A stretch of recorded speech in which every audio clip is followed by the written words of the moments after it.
Today it's March 21st, 2025, from a Ukrainian drone's camera captures enemy forces on a battlefield.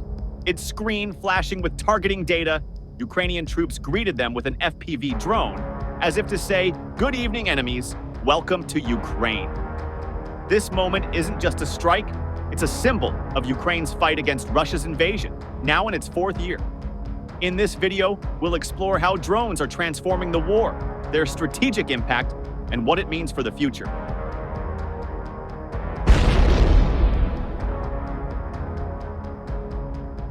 The footage shows a drone's real-time view of a battlefield, with coordinates, altitude, and targeting info on screen, reflects Ukraine's resilience against Russia's ongoing aggression since 2022.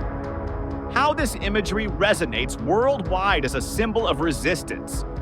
It's a glimpse into Ukraine's drone strategy, using low-cost, agile UAVs to outmaneuver Russia's larger forces.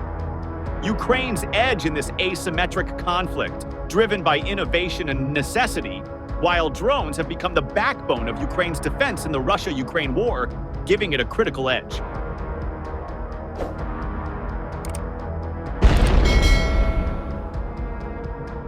In a recent series of operations, the Achilles 429th Separate Unmanned Systems Regiment has once again proven its operational effectiveness on two active fronts in Kharkiv region.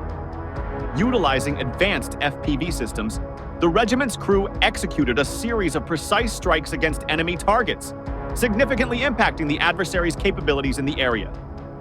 During these missions, the FPV teams successfully destroyed a number of critical enemy assets. The reported targets included Russian infantry fighting vehicle, tank, ammunition depot, and another vehicle.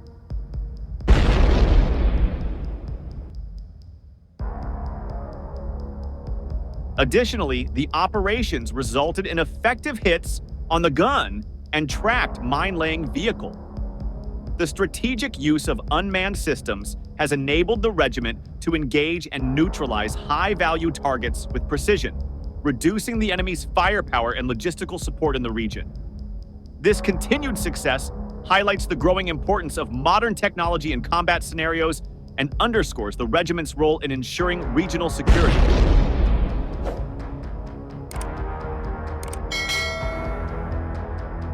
At the same time, we will discuss how Ukraine's youngest general stabilized the most difficult section of the front line and how he was able to change the course of the battle for Pokrovsk.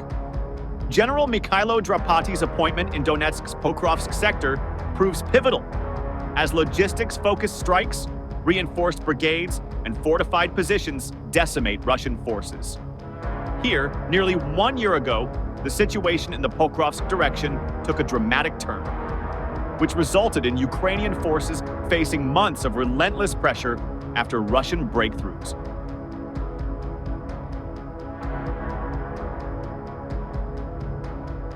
The Ukrainian forces in the entire Pokrovsk direction were at a constant defensive posture from May 2024 after the Russian breakthrough at Ultratine, which allowed them to push the Ukrainian forces back gradually along the entire contact line for months. The Russian forces managed to overcome several lines of hastily prepared Ukrainian defenses, taking several large tactically important towns, including Selidov, Novohrodivka, Rodivka, Ukrainsk, and Kurakovo.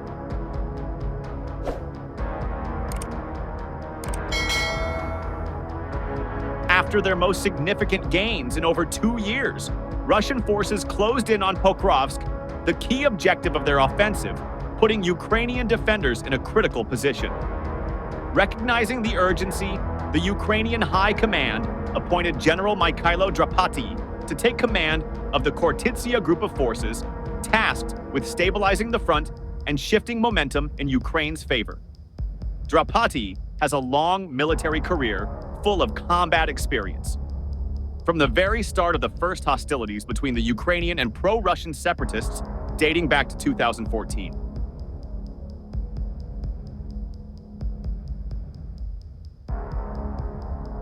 During the First Battle of Mariupol in May 2014, he was the commander of the 2nd Battalion of the 72nd Mechanized Brigade, where he led an armored assault head-on in a BMP infantry fighting vehicle, enabling the Ukrainian forces to push the pro-Russian separatists from the second-largest city of the Donetsk region. Later, in the Battle of Izvarino, where Ukrainians attempted to cut off the separatists from their Russian supply lines.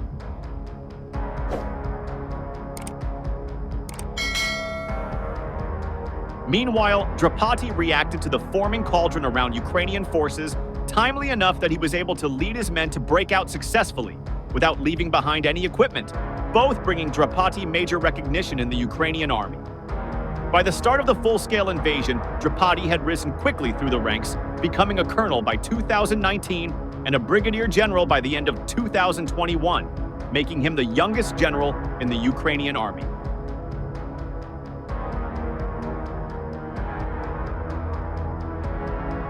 In one interview, he said that he was personally ready for a large-scale invasion, and later on, Draati was assigned to the defense of Kharkiv after the Russian forces launched their counteroffensive in 2024. Here, he effectively reorganized the communication structure between low-level commanders on the ground and the Ukrainian high command.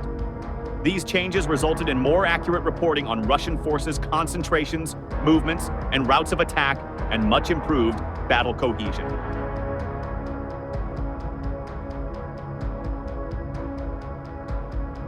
While that halted the Russian advance to Kharkiv city and allowed Ukrainians to retake and hold several crucial positions where Ukrainians still stand to this day. With all of Draati's competence as a commander considered, he was appointed to command the Ukrainian forces in the Pokrovsk area. Under his leadership, Ukrainians launched an intense campaign targeting Russian logistics, as they identified several main logistics routes they used, turning them into roads of death for Russian soldiers trying to advance to Pokrovsk.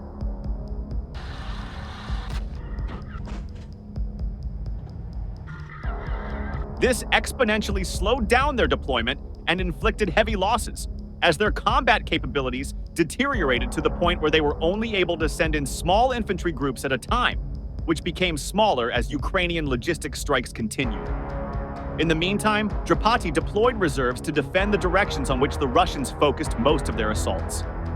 He rotated out several newly formed brigades, such as the 155th Anne of Kiev Brigade, so they could rearm and better prepare for frontline combat operations, replacing them with veteran and well-seasoned brigades to hold the line.